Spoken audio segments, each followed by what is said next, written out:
Cool, I think.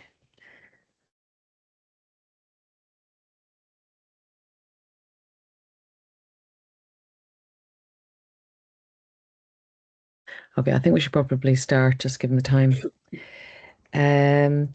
So I would like to welcome everybody to this is our second in a series of kind of journal clubs or where we review recent publications that have used OMOP to both harmonize and connect data and inform care. The speaker today is Irene López-Sánchez. She's a third-year PhD student in the University of Barcelona, and I forgot where I wrote it, and is also working at Idiop Jordi Gol, which is a health center in Barcelona, and maybe she can tell us a little bit more about that. And she has recently published a really interesting study. She's first author of a publication in Lancet Regional Health, and it integrated data from 8 countries and 8 cancer types with 1.7 million European individuals, bringing together insights on medications, comorbidities, and outcomes. And she's going to present that to us today. And just let everybody know we are recording this, so this will be available on the website because I know not everybody can make this time. So thank you, everybody. Irene? I'll share my screen. Brilliant. Okay. Let's see. Okay, can you see it? Yes, thanks so much. That's wonderful. Okay, great. So hi, everyone. Thank you all for coming, and thank you to the OHDSI Ireland for inviting me today. Well, I've been already presented by, my name is Irene. I'm a PhD student at Idiop Jordi Gol, which is an institute that does research on primary care, and it is in Barcelona, in Spain. And so I'm here to present you this study on the comorbidities, medication use, and overall survival in 8 cancers, a multinational cohort study of 1.7 million patients across Europe, which has been recently published in Lancet Reg Health Europe. Okay. So first, I will explain a little bit of the background. So cancer is the second leading cause of mortality and morbidity worldwide after cardiovascular disease, and an increasing trend has been observed in Europe. This might be due to several reasons, one of them being that the population is aging and cancer is often a common long-term disease that appears later in life. And also there is a growing prevalence of certain risk factors such as smoking, alcohol intake, infections, obesity, and outdoor pollution, among others. So these are likely to also contribute to this increase. So cancer monitoring is essential for understanding the burden of the disease, detecting any emerging trends, and developing effective prevention and control strategies. Cancer registries are typically the gold standard sources to track this, and while they collect high-quality data on cancer, they often lack prior medical history of the patient, so prior medications, prior conditions, diagnosis, procedures, lab work, etc. Also, in global monitoring, like the one that Globocan from the EARC does, sometimes there is not updated data of the region. They don't have enough registries to represent the whole country, or they don't have incidence count, for instance, at all, and they need to make the use of modeling strategies to do these estimations. So there is an opportunity for other observational data to complement them, such as, for instance, primary care and secondary care databases. So the OMOP Common Data Model facilitates this multi-database analysis, as you already know. It standardizes disparate databases to a same structure and vocabulary and allows for data partners to run the same study code locally without the need of sharing the individual level data, which is essential to maintain patient privacy. Okay, so I think Danny Prieto might have already talked about this Eden network on a previous OHDSI Ireland meeting, so I will keep it short. It was an IMI project that launched in November 2018, I believe, and that had the goal of creating a large-scale federated network of real-world databases in Europe.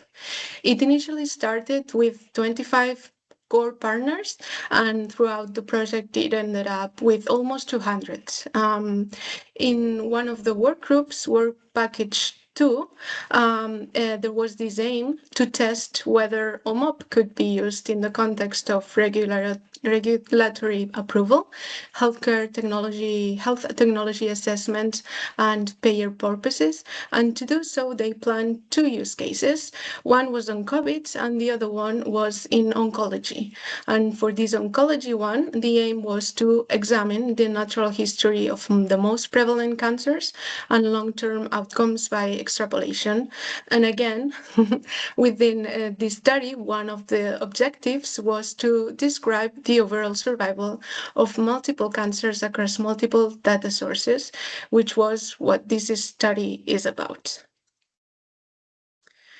So the objective of this study was to explore through a federated analysis patient characteristics and overall survival rates of 7 of the most prevalent cancers and one rare cancer, which was head and neck, across various European countries using this real-world data mapped to the OMOP Common Data Model. The study design was a multinational cohort study which extended from 2000 to 2019. And these are the databases that contributed to the analysis. There were 11, and as you can see, 2 were primary care, 4 were secondary care, 3 were cancer registries, and there were 2 that were cancer specific, which means that they had a bit of a mix of data sources from primary, secondary care, and registry data. So we defined cancers as the primary diagnosis of malignant cancer of breast, prostate, liver, lung, pancreas, stomach, colorectal, and head and neck. And the codes of melanoma, benign, lymphoma, endocrine, and secondary disease were excluded from the preliminary list. And this was created using the R package code list generator, which I'm not sure if you're used to, but it's a really useful tool to develop preliminary lists of codes. Thank you. And this is very much why, we're asking the first authors of these studies to come in, because they can give that detail about the R packages, which is really useful for students in our project. So thank you. You're welcome. Okay, so these preliminary lists, as I told you, they were reviewed by clinical experts, but they also were reviewed by the data partners themselves. I'm not sure also if you're familiar with the tool Cohort Diagnostics, but it is a very useful one to evaluate the cancer definitions against your own databases. It gives you a list of codes for which your individuals are entering in your cohort. It suggests potential codes that you might have missed. I don't know if you can see here the orphan codes tab. And also they give you the cohort counts per cancer and database, an approximate incident rate, the index event breakdown, which says which was the code that caused the patients to enter your cohort, if there is an overlap between cohorts, and some characterization of age and sex of those cohorts. So really, really useful. So these first two steps, so the preliminary list using code list generator and this cohort diagnostics was done several times. So in order to come up with the most comprehensive list of codes that could work in all databases. So we focused our study population on these cancers, and among those, 18 years old or older. And we require participants to have at least 1 year of prior history in order to allow for enough time for patients to ensure cases where incidents are not prevalent. This was not necessary to do in cancer registries as they only record incident cases. So the statistical analysis was a federated analysis, as I mentioned previously. So each data partner ran the code locally and only shared the aggregated results with the rest. So we did a summary of patient characteristics, including comorbidities anytime prior to cancer diagnosis, and the medication used 1 year prior to the cancer diagnosis. We also estimated the 8 standardized survival rates at 1, 5, and 10 years after diagnosis and stratified the results by cancer type, age group, and sex using the Kaplan-Meier method. And as you can see here on the right, you can see an example of a flowchart which we had per cancer and database. And in this, you can see here an example for CPRD Gold and for breast cancer. And you can see the different reasons for exclusion. So there was this 1 year of prior history, then those that were outside of the study period. We excluded patients who had a prior malignancy, excluding those with skin cancer. Then we also excluded patients who died the same date as the diagnosis. Then we excluded also if they had multiple cancers on different sites diagnosed on the same day, as we couldn't know if there was which one was the primary. And then we removed cancer cohorts that had less than 200 patients at this to ensure enough statistical power. So these are the steps that the study we took in order to do the study.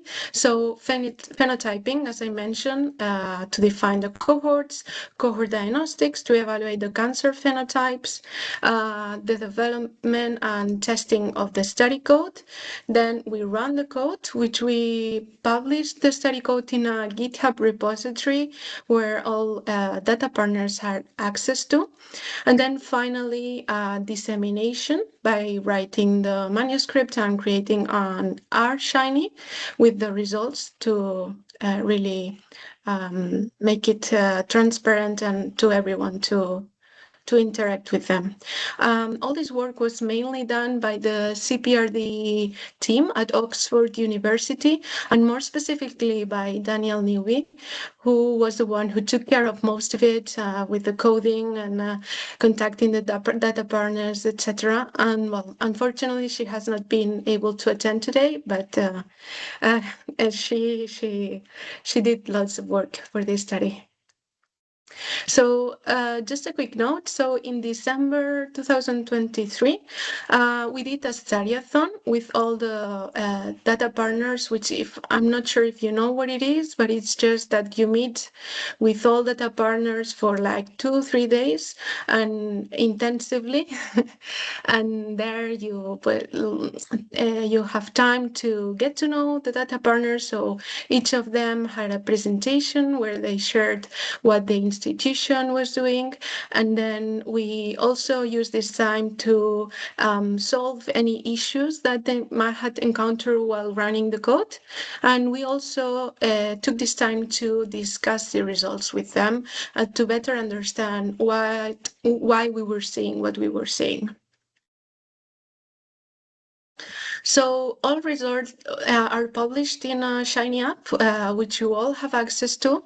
It is in the paper, and it is great. It's a great way of interacting and exploring them. So I would recommend you to look at it if you're interested. So regarding the results, the baseline characteristics, we ended up with over 1.7 million patients in our cohorts. The main reason of attrition was being outside of the study period. The database that contributed with the most patients was NCR. The cancer registry of the Netherlands, that is within the IKNL institution. And the smallest database was the ULSM, a hospital database from Portugal with almost 6,000 patients. Baseline characteristics across databases were quite similar, with similar sex and age group distributions. We saw a slight increase in the male to female ratio for Spanish, Portuguese, and Estonian databases. And we also saw that males overall seemed to be more present in the cohorts of lung, liver, and head and neck cancers. Also, top comorbidities were relatively consistent across databases with some variations by cancer type. And just a quick note here, so all these results on comorbidities and medications were obtained by the electronic health record databases, so not cancer registries, as they don't typically collect this information. So as you can see, some of the most common comorbidities we observed anytime prior diagnosis were probably age-related.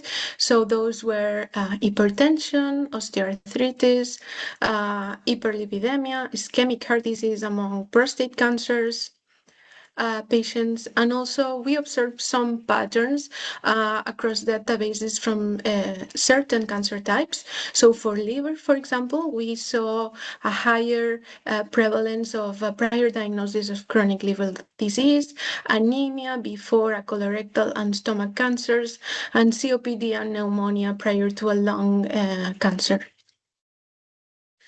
For medications, we also saw some common patterns of higher cases of drugs for acid-related disorders, systemic antibacterial, anti-inflammatory, anti-rheumatic treatments, and psycholeptics. And also we saw some distinct patterns among certain cancers. So before a liver cancer, there was a higher prevalence of diuretic prescriptions.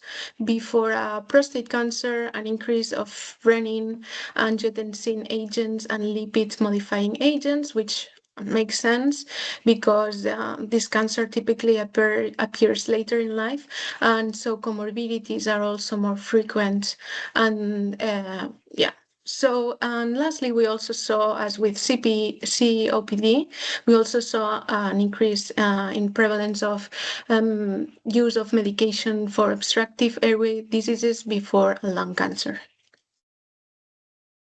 So in terms of survival, we also saw some common patterns across databases with the expected highest survival observed for breast cancer and lower survival for pancreatic cancer.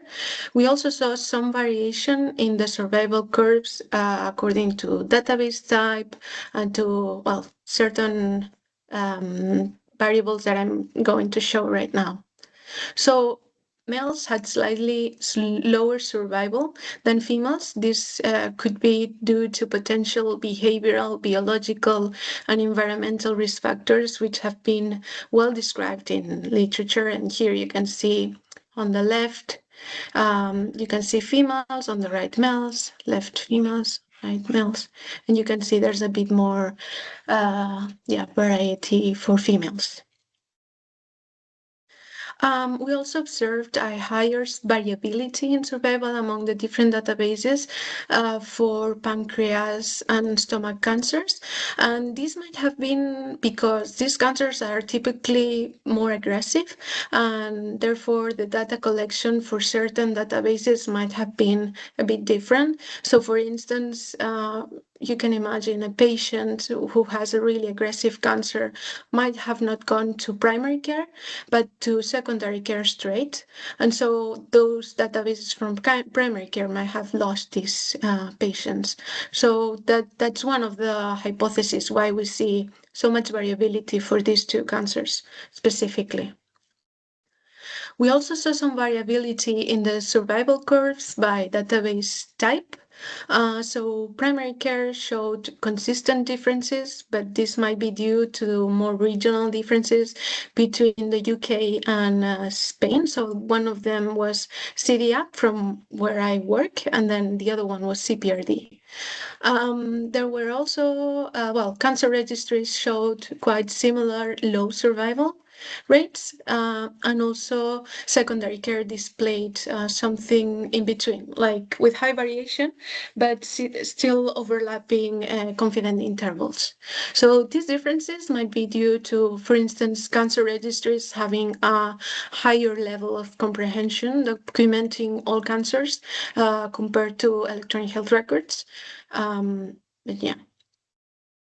So we saw some regional disparities too. So the Spanish databases consistently show higher survival rates with confidence interval overlapping with those from Switzerland, Finland, and Estonia. And you can see here with the red dots, these are the Spanish databases. And overall, they were the highest, at 5-year survival rates. On the contrary, UK, Norway, and the Netherlands had a similar low survival. Again, these differences might be due to regional disparities, differences in allocation of healthcare settings, screenings, protocols, and socioeconomic factors.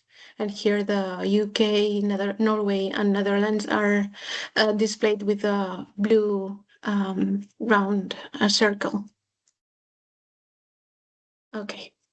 So, to conclude, while the overall results confirm already established epidemiological patterns, it demonstrates them through a large-scale integration of different electronic health records and cancer registry data from multiple countries, and using a standardized model and federated analysis that preserves data privacy.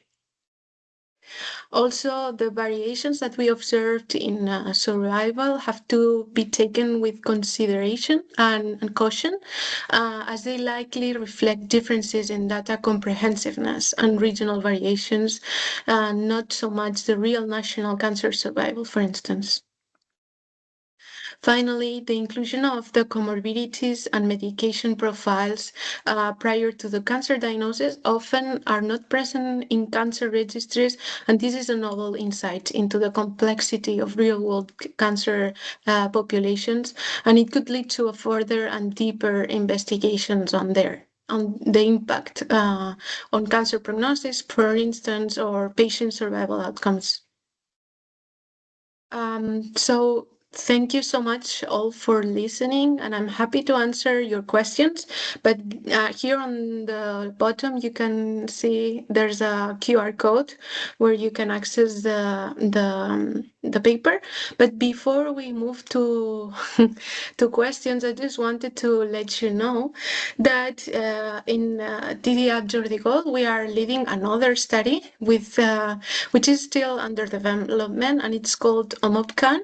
And this will not only examine survival, but incidence and 5-year partial prevalence, as well as their temporal trends. Also, we'll do much in-depth characterization of patients, and all of these looking not only at 8 cancers, but 36. We already have 20 collaborators, mainly from Europe, but also from the US, Canada, Taiwan, Korea. We have written a protocol, and we actually sent it for publication to the BMJ Open, and hopefully they say something soon. And we have also already developed the code. We are testing it, and hopefully we will be able to share it with the rest of data partners. So yeah, coming back to the other data slide. Thank you so much. That's absolutely incredible, and I'm sure there's lots of questions both on the insights in cancer, but also on the details of our packages and codes and stuff like that, because we've got quite a few of the PhD students in the Health Hub on the call today. I wonder if we bring down the slides, or we can always bring them up again if you need to point to Of them, just course. so people can see each other as part of the call. And I think Mark has raised his hand there, so I'll let him in first. Thanks, Aideen. Really great presentation. Congratulations, and I've read your paper. Your paper is really good. One of the things to be interesting to look at is in terms of some of your data. It's very interesting in the context of some of the work we've done in the International Cancer Benchmarking Partnership, and you're seeing sort of similarities in relation to that. One of the things to be interesting to look at is timing of chemotherapy, for example, if you can capture that data, because that may have an impact in relation to outcomes. Did you look at radiotherapy at all? Not really, because that's an issue of using, for instance, primary care databases. They don't actually record it that well. And so we just wanted to do a descriptive analysis first, but in this second study with OMOPCAN, we will look at it, although we know for sure that the primary care databases won't have it. But in this case, we will also have claims from the US. Yeah. So they will probably also have this. So it will be interesting to see. We will also not only look into chemotherapy, but other different groups of antineoplastic treatments. Yeah. I think chemotherapy and radiotherapy and looking at them together would be really interesting in both this cohort and also in the study that you're proposing that you showed at the end, which is really interesting. In relation to some of the comorbidities, was there any evidence in relation to diabetes or anything like that in relation to some of, I'm thinking particularly in prostate, or did you pick up anything like that in relation to diabetes? The reason I'm asking is we did a study, it's a good number of years ago now, in relation to the sort of comorbidities in the context of COVID and COVID's impact on cancer. And one of the ones that came out of that, as well as things like COPD and cardiovascular disease, was diabetes. So just wondering, it may be that just it wasn't possible to look at that in the context of the data that was collected. We saw that type 2 diabetes was a common comorbidity that appeared across most cancers. And yeah, we expected to see it too in prostate cancer as it appears later in life. Yeah. But we will look it into much further detail when we do this OMOPCAN study, because we will look at different time windows, not only any time prior, but 1 year prior and on the date of diagnosis. And we'll see if there's a change while we approach the diagnosis date or if it's just stable. Okay, no problem. Irene, I'll put some of those papers I mentioned into the chat, both for you and just for other people who might be interested as well, okay? That's brilliant. Thank you. Actually, we could create a place on the website with just, some of brilliant.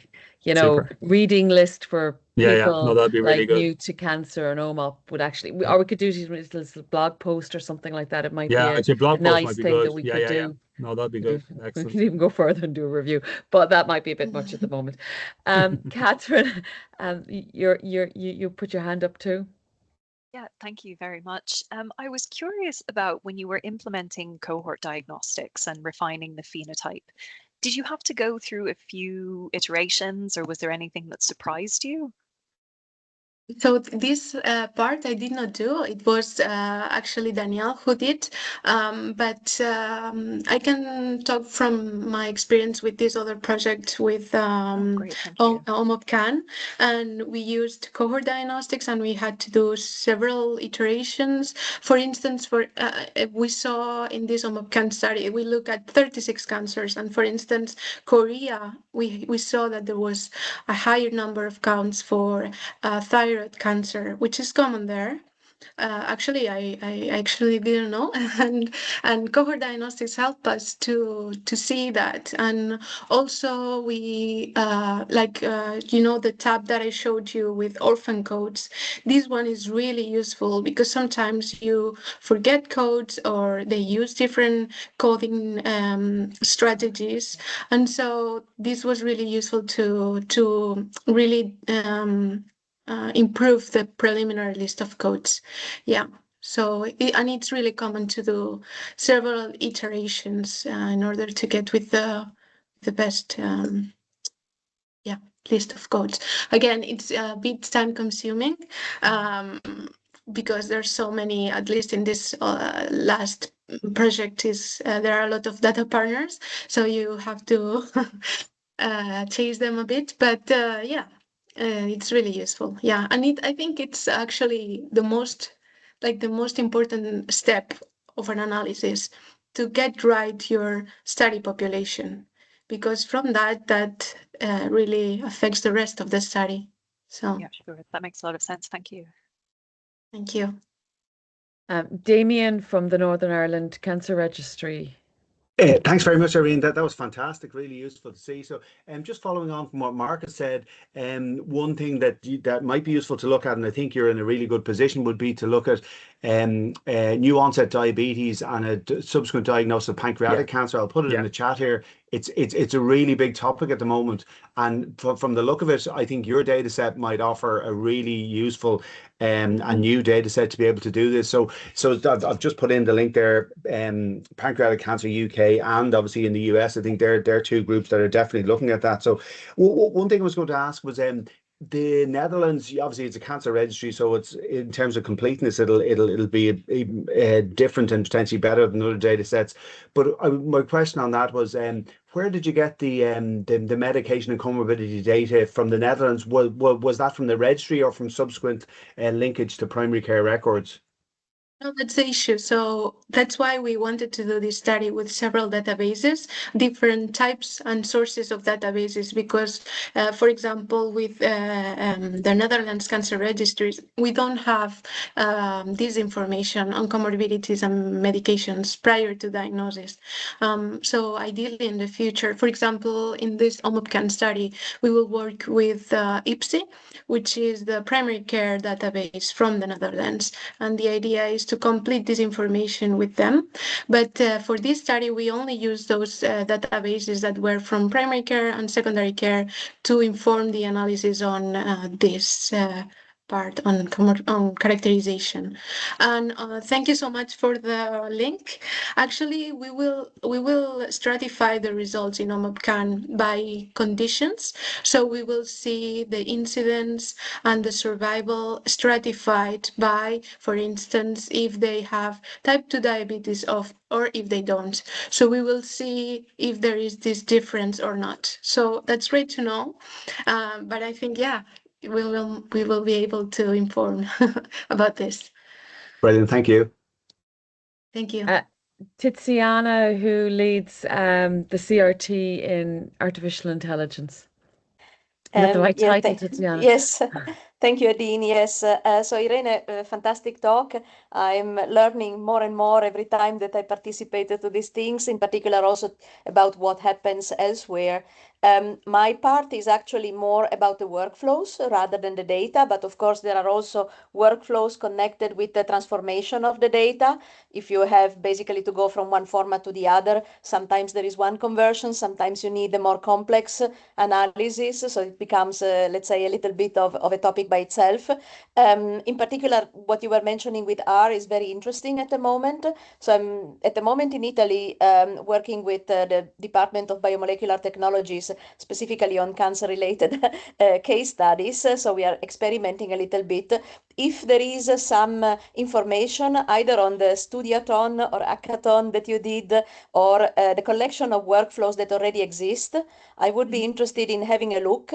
And I mean, of course, with Adine and with everybody else who is interested, of course, there could be an option for some collaboration on how to transform these workflows, maybe taking them out of R, putting them in some kind of more abstract format, but keeping them, of course, executable, but easier, so to say, maybe to adapt if people see that there is a reference workflow that needs some minor modification and so on. So that would be more my part. So as a software engineer, I'm more on the plumbing side of these platforms.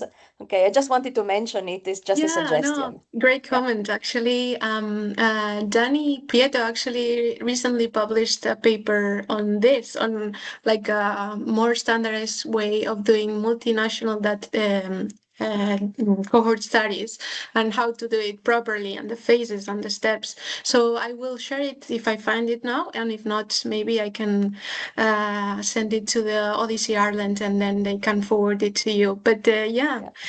I think what we can do, there's a lot of stuff been forward, so maybe we just write a little post on this talk and we just put all of the links on it. Maybe that's the easiest way I to just do put the link also in the chat. I love so this. my email, just in case, so to say. But of course, I mean, it should be, if it is useful to anybody else in the community, even better. Dennis Shields, Professor Clinical Bioinformatics at UCD, University College Dublin. Hi, Irene. Thanks very much for your talk. So I hear people talk a lot about federated analysis, but I've never done it myself. So I'm really interested to know, in terms of what you really cared about in your study, were there questions which you felt you could have answered better if it hadn't been forced to federate it? Like, for example, age as a covariate and explaining some of your comorbidities, or like, are there things that you think would be easier to do if it wasn't federated, or do you have any thoughts about that? Yes. Well, first of all, it's a bit more, well, not a bit, it's quite more complicated to do a federated and work than to just use your database and that's it. Also, if you have, for instance, in CityApp, we have socioeconomic status as a variable, but not many databases have it, and it's not a standardized variable. And so this would have been a really interesting variable to look at, and we didn't do it because we wanted to make the code so that it would work in all databases as similar as possible. So this, I would say, would be one of the things that limits a bit the analysis, the fact that you have to adapt to what your data partners have, all the data partners collect, but yeah, overall it facilitates a lot. If you want to do an analysis with multiple databases, for sure the federated analysis is the most efficient, and because if not, you can't you encounter issues with privacy, because sometimes is that you have a coordinating center that they then have to get all the data, and sometimes this cannot be done, and this is a barrier because databases don't want to share their individual level data. And also, if it's not standardized, then vocabularies and analysis might be different for each database, and so that also hinders the analysis and the comparability of the results. So I'd say federated analysis is great if you want to do multi-database studies. Yeah. But I guess for your study, you standardized all the definitions across all the databases before you did the analysis. Is that correct? So all databases were already standardized to this OMOP common data model. So all the codes that I used were the standard vocabularies. Just using the common variables, yeah. But Exactly. I'm just wondering, like, does it make it harder to look at things like interaction effects or, covariates, because you've got less flexibility? I suppose you have to define everything in advance. Can you look at every possible sort of potential way of dealing with covariates and interactions in your advanced model and federate it, or is there a sort of limitation, a limit to what you can do? I'm just wondering. I'm really not sure about this, because this is quite a descriptive analysis. It's not that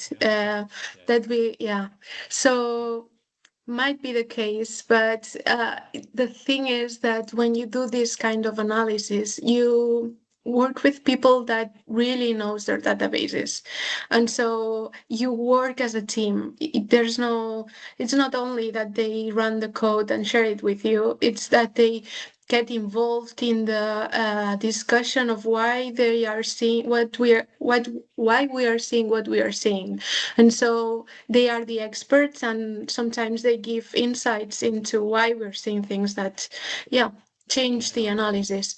So that sounds like a really big benefit. Yeah, thank you. Thank you so much. Dennis, if you want to kind of get a feel just for stuff that's more bioinformatic, there's like, there's all the stuff in bio, like in with all the R packages within OMOP, but there's also a project called Data Shield. This is run out of the University of Liverpool, by Rebecca Wilson.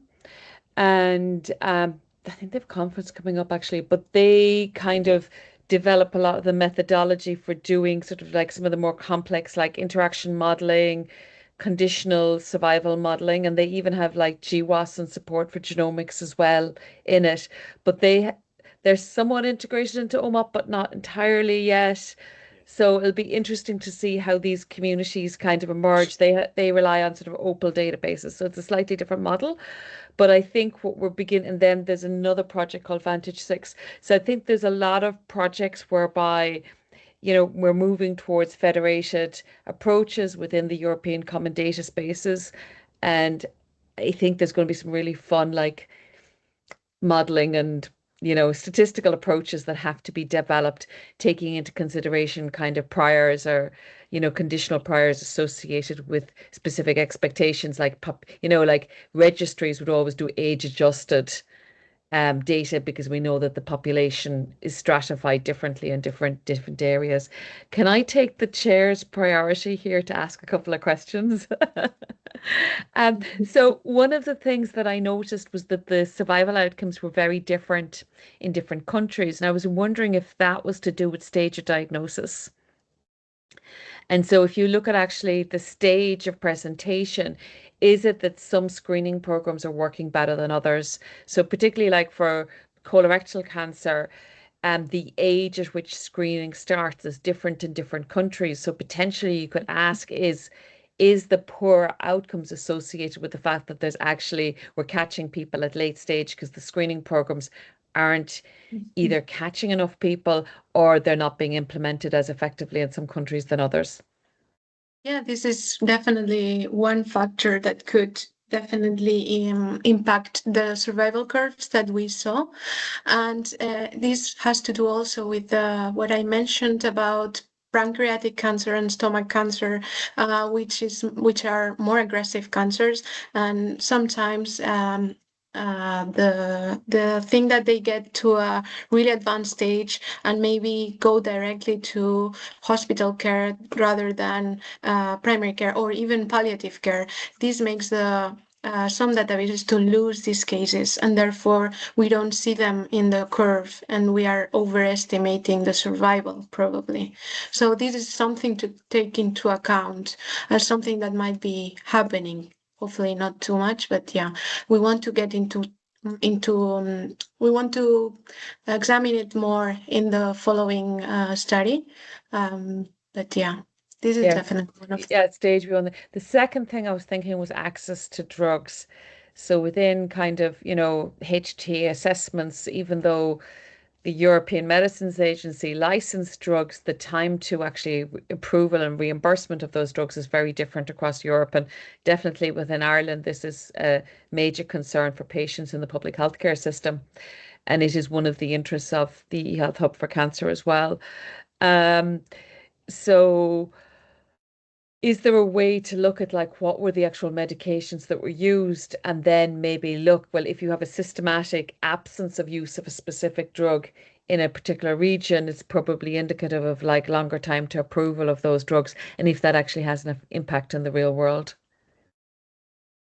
So we didn't look at cancer-related drugs. We looked at more like basic drugs like comorbidities, like anti-inflammatory, antibacterial. So we didn't look into anti-neoplastic drugs that we will do in the following project.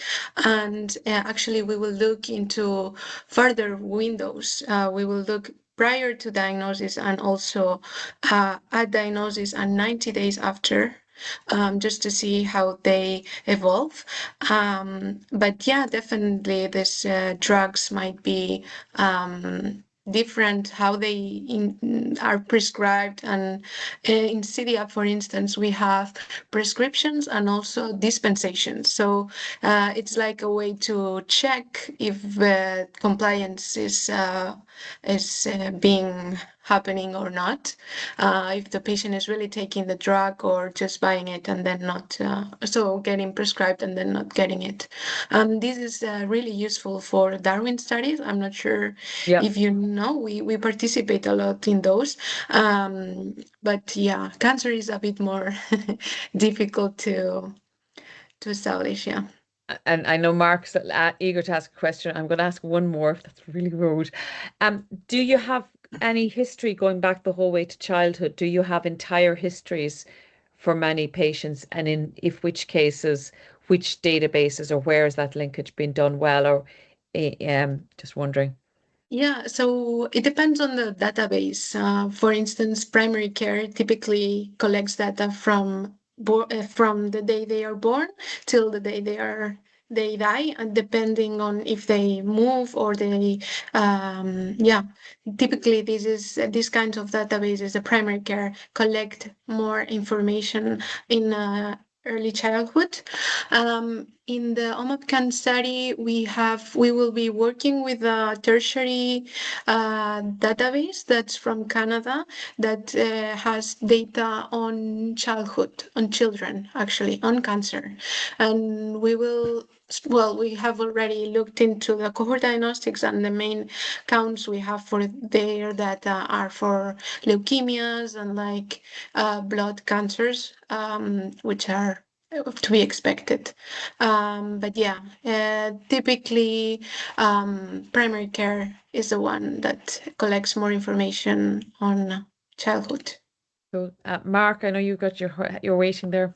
Yeah, no problem. It was actually mostly to answer your question, Aideen. Actually, there's two papers I put in the chat. One, the first author is MacPhail, and the second one, the first author is Barkley.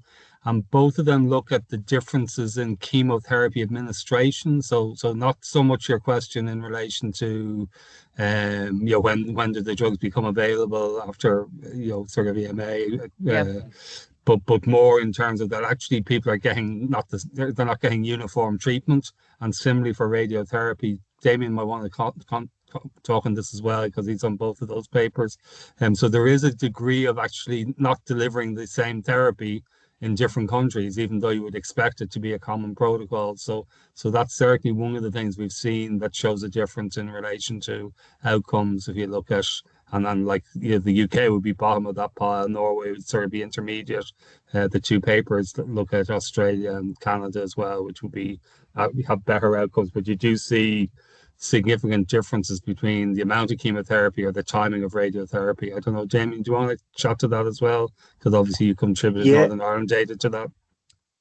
Yes, yeah, we do. And I think this paper would be really useful because one of the possibilities for differences in treatment receipt across the main modalities is that there could be higher levels of comorbidity, particularly in the UK population. And that's always one of the suggested reasons, whereas this could potentially let us answer that or control for that. Because it could be that, yes, certainly rates might be higher in the UK for certain conditions, but it wouldn't account for all those differences in treatment receipts. So I think adding that bit of information on is going to be really, really important. And I agree, Mark. Yes. Well, one question I had, Irene, was, and again, I think Dennis touched on it already, but you've really good data, obviously, on comorbidities and on the primary care treatments.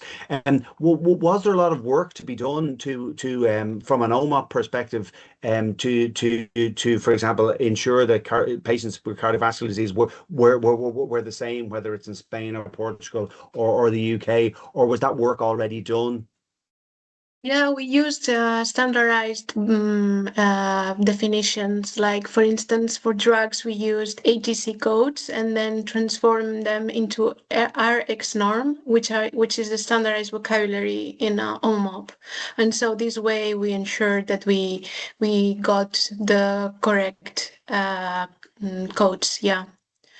And Yeah, regarding what you mentioned about the use of radiotherapy or other drugs and how it relates to the cancer, I'm also working in another study on treatment patterns of, in this case, is small cell lung cancer. And I think treatment pattern study would be maybe a bit more interesting in this case, to see these variations also, not only for the different regimens that and changes a treatment goes through, but also to see the differences between databases and countries. And for this, there is a R package that's really useful. That's called treatment patterns, actually. And I just wanted to mention, just because maybe you're interested in doing some Yeah, studies with it. I've just put a thing in the chat we should hook up because there's quite a number of things that are Yeah. obviously complementary. So it'd be great to have Yeah. a proper chat on that. So thank you very much. Of course.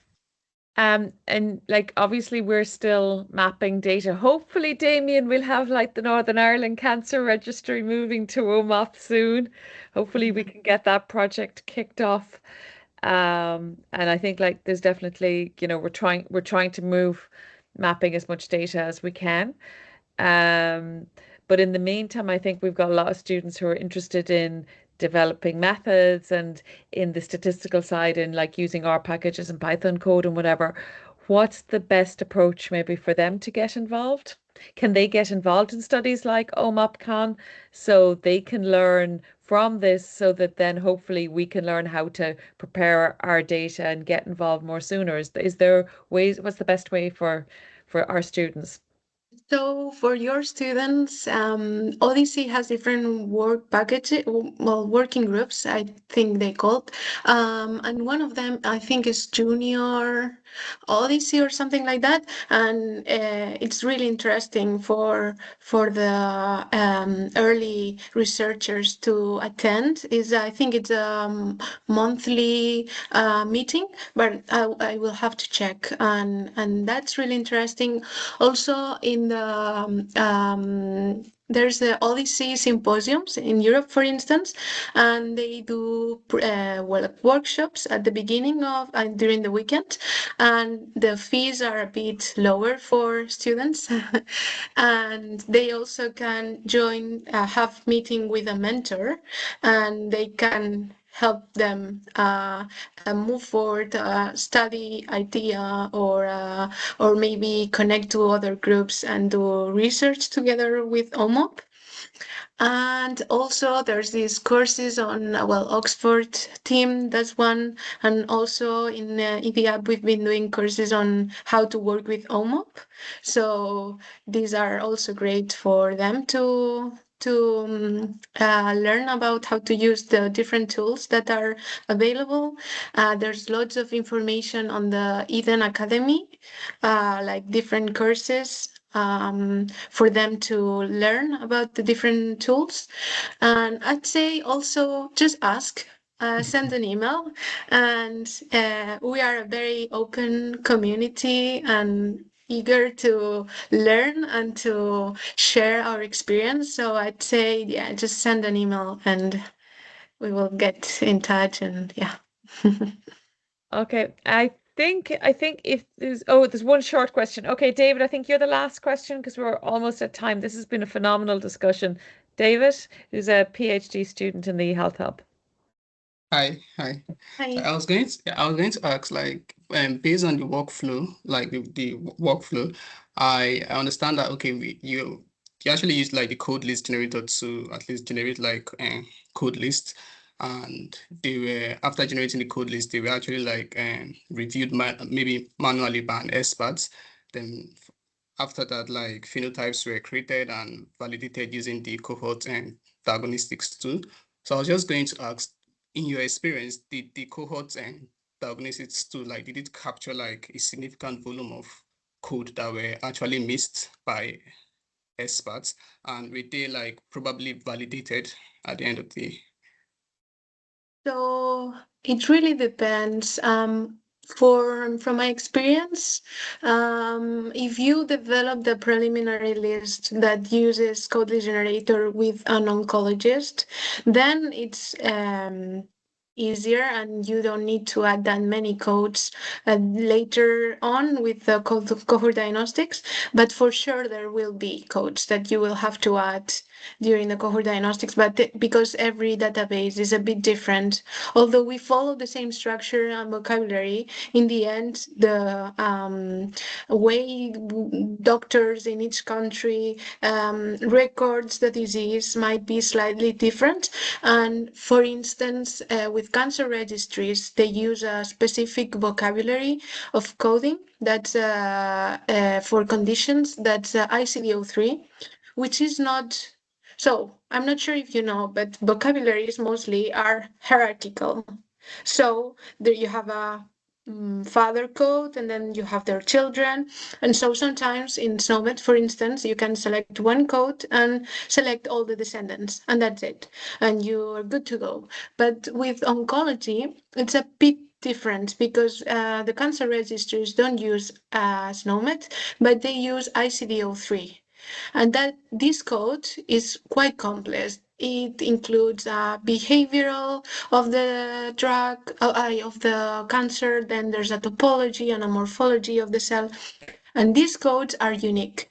They are not hierarchical. So if you do not pick it, you do not see it. So this is really important because when we did the cohort diagnostics, the preliminary list took quite some time because you had to make sure you had all the ICD-03s required to create this cohort. So yeah, I mean, it wasn't, I think the having experts surrounded you and helping you develop the code list, I think is essential, because if not, it's really like going by field, and it's not the best. Yeah, I'm not sure if I've Thank you. answered, but Oh, yeah, that was perfect. Thank you. thank you. Okay, and I think I'm going to end it here because I realize we're at completely at time actually. Wow, it's been a phenomenal discussion, and